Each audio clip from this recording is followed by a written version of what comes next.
Have you ever had a student who seems capable but shuts down the moment they're asked to speak? Maybe they freeze, whisper, or avoid eye contact altogether. That might not be about ability. It could be the affective filter at work. The term affective filter was made popular by linguist Stephen Krashen back in the 1980s. It's a way to describe how emotions, like anxiety, fear, or low confidence, can act like an invisible wall that blocks learning. Imagine that wall rising whenever a student feels nervous, embarrassed, or overwhelmed. When the affective filter is high, it's as if the language input can't reach the brain. The student might hear words, but nothing sticks.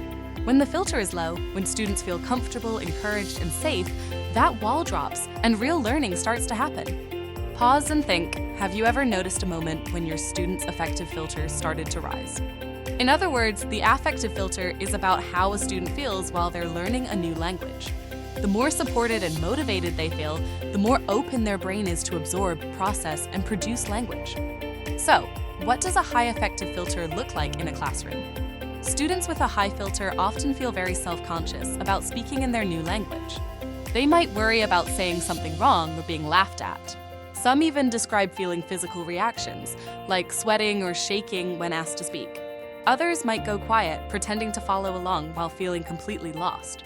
You might also see signs of boredom, staring into space, avoiding participation, not because they don't care, but because they've emotionally checked out.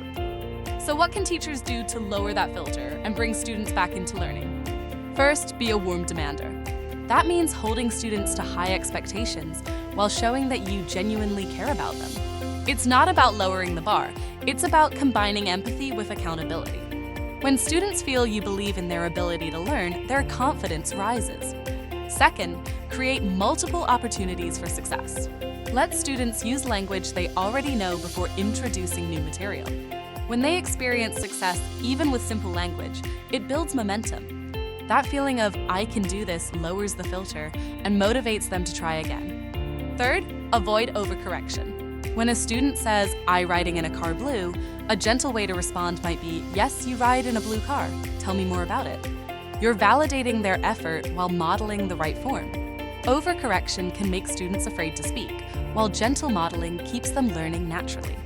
Fourth, create a classroom culture that embraces mistakes. Let students know that errors are part of learning, not something to fear.